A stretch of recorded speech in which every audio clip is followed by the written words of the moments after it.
PROISEG, Proyectos y Seguridad de Panamá.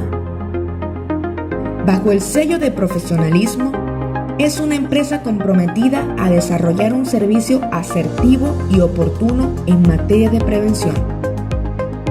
Seleccionados para realizar toda la seguridad y salud laboral del montaje, desmontaje e inauguración de la ampliación del Canal de Panamá, formar, capacitar y acreditar al 90% de todo el personal que trabaja en el sector de telecomunicaciones en la República de Panamá son algunas de las responsabilidades que desempeñamos como empresa. Proyección y planificación es el futuro seguro. Por eso, la seguridad es un valor que promovemos.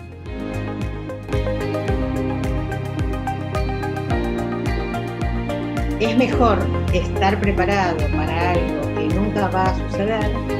a que suceda algo para lo que nunca nos hemos preparado.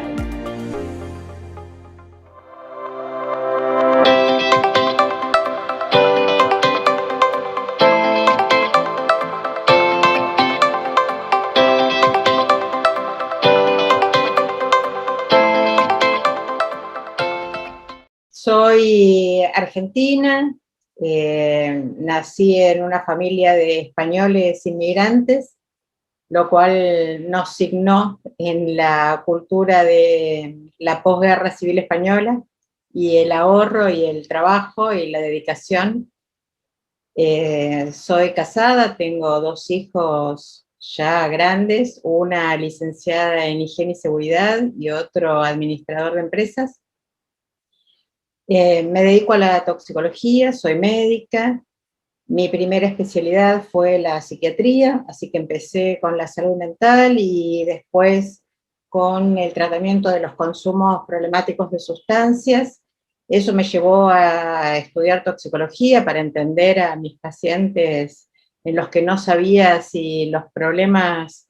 de salud mental que tenían era por las sustancias que consumían o por alguna enfermedad de base que los había llevado a consumir sustancias, y me enamoré de la toxicología y atendí durante 15 años en el Centro Nacional de Intoxicaciones, y después de ver muchos pacientes intoxicados y de pensar que esos pacientes intoxicados nos estaban diciendo que había mucho que hacer en materia de prevención y de salud pública, me fui al Ministerio de Salud y armamos el Programa Nacional de Prevención y Control de las Intoxicaciones y la Red Argentina de Toxicología,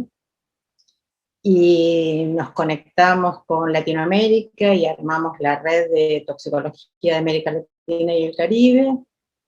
y eso también me vinculó con la toxicología laboral y la toxicología ambiental, porque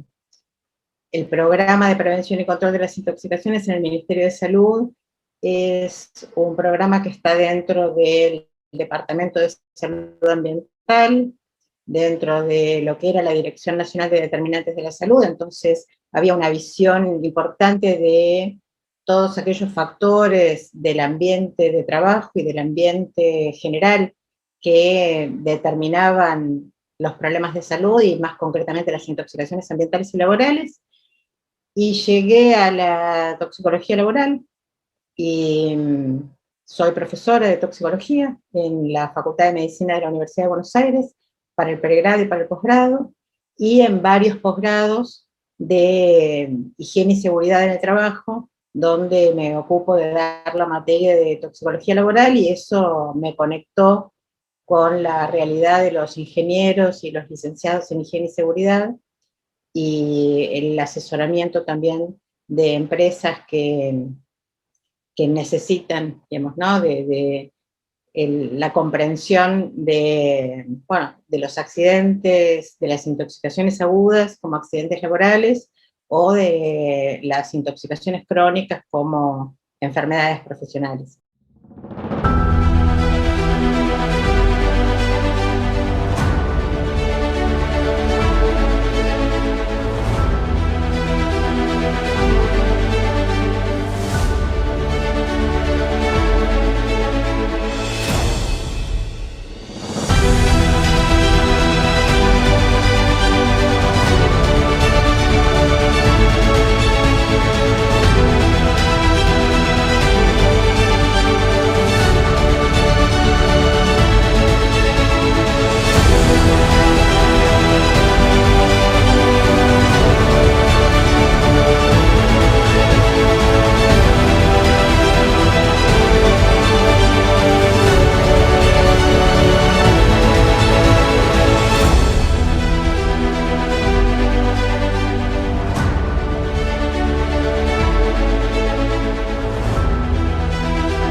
Las intoxicaciones son algo que ocurren todos los días, muy frecuentemente, en todos los ámbitos, en el hogar, en la escuela, en el lugar de trabajo.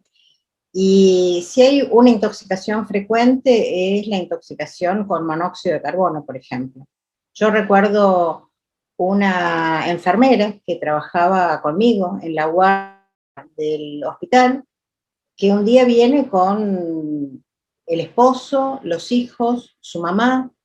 todos con dolor de cabeza, con vómitos, con la mamá con dolor en el pecho, y eso era, digamos, para cualquier médico toxicólogo y cualquier médico emergentólogo con alguna experiencia y algún conocimiento de la toxicología, una intoxicación por monóxido de carbono cuando ocurre en el invierno. Y la enfermera vino diciendo, nos intoxicamos comiendo salchichas.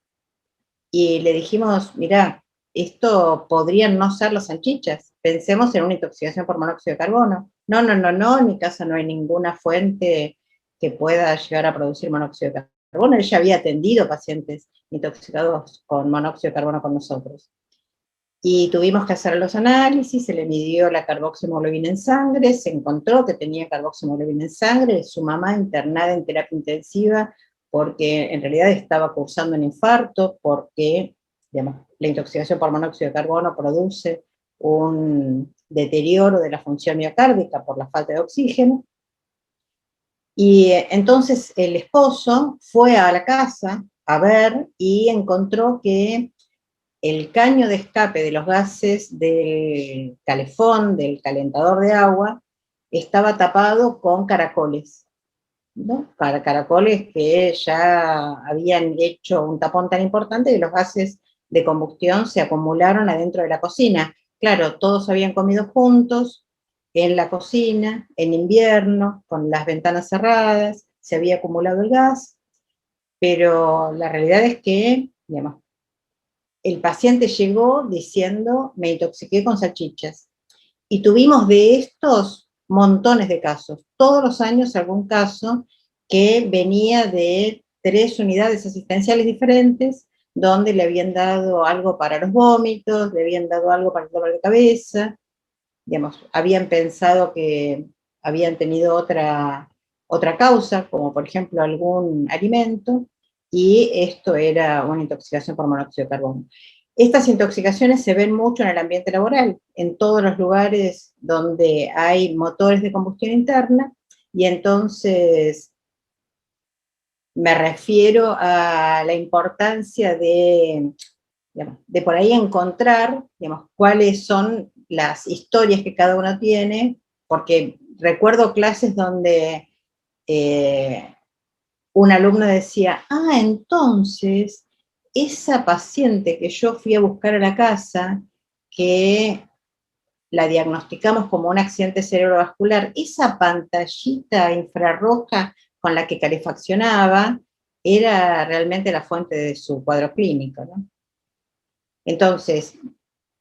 digo, podemos encontrar, ¿no?, casos en la historia de cada uno que nos permiten mostrar la importancia de la toxicología. Recuerdo en una oportunidad que me llamaron de una fábrica porque todos los trabajadores del sector de mantenimiento de cubas electrolíticas estaban con una baja laboral, ya que en el último control periódico que se había hecho,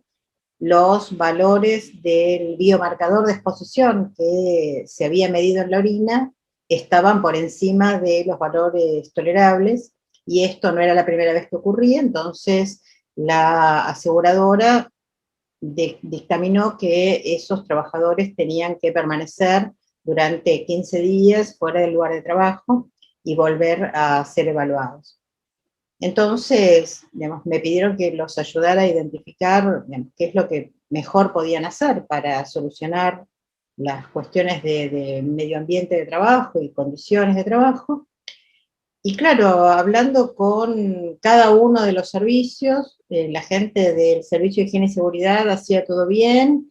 la gente de producción hacía todo bien, la gente de mantenimiento hacía todo bien, el servicio médico nunca había percibido que había algún problema de salud. Y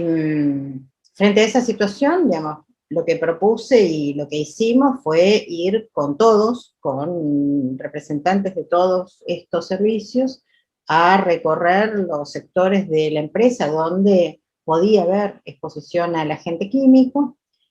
y encontramos que el lugar de la limpieza de cubas, por ejemplo, tenía sobre la mesada galletas y el equipo de mate. Ustedes saben que, bueno, en Argentina, como en Uruguay, tomamos mucho mate, esta infusión que se toma en la calabaza con una bombilla y con agua caliente, y estos implementos estaban en un lugar donde estaba presente el contaminante y se sabía que estaba presente el contaminante. Con un detector que había para medir mercurio, pudimos encontrar mercurio en el fondo del lavarropas, de la lavandería, donde la gente lavaba la ropa de trabajo de todos los empleados, y la ropa se reexponía al mercurio en el lugar del lavado, con lo cual le estaban entregando ropa con mercurio, y el mercurio siempre se pensaba que se inhalaba, que ingresaba por la vía respiratoria, y se sabe que también ingresa por la vía cutánea, y encontramos hasta mercurio en los cigarrillos de los trabajadores que fumaban y tenían los cigarrillos colocados en el bolsillo de sus prendas de trabajo. Y así como esto, bueno, encontramos algunas otras cuestiones para resolver, y fue importante porque a partir de estos resultados, digamos, y sabiendo que teníamos resultados de laboratorio que medían de manera objetiva que esos trabajadores estaban expuestos de manera indebida, intolerable, a concentraciones por encima de las permisibles, digamos, hubo que hacer esta puesta en común de evidencias para resolver, y bueno, de hecho se resolvieron, y bueno, después dejó de usarse mercurio en la planta porque hay otras tecnologías más limpias, digamos, hoy para la electrólisis. Pero me parece muy importante destacar, digamos, la necesidad del trabajo cooperativo entre los servicios médicos, los servicios de higiene y seguridad, los servicios de control ambiental y el equipo de producción, que es el que en general está más involucrado en la exposición a estos productos, ¿no? El padre de la medicina del trabajo decía que buscáramos en la ocupación de nuestros pacientes el origen de su enfermedad. Y hoy, más que hace 400 años, cuando Ramazzini lo dijo, la gran cantidad de productos químicos que están presentes en cualquier ambiente de trabajo, tanto en la petroquímica, en la farmoquímica, como en los lugares donde se tiene que hacer la limpieza de un hogar, de un restaurante, de un hotel o de una escuela, los productos químicos están presentes, y poder prevenir las intoxicaciones, poder diagnosticarlas adecuadamente, poder detectar en manera oportuna que está ocurriendo una exposición que puede llevar a un efecto dañino sobre la salud, hace necesario que los médicos, los farmacéuticos, los bioquímicos, los ingenieros, los prevencionistas, los higienistas estudien toxicología y formemos más toxicólogos para llenar los centros de intoxicaciones, formar centros de intoxicaciones, centros de toxicología laboral, de asesoramiento y de información sobre los peligros químicos tóxicos, que para todos va a ser algo de muchísimo beneficio.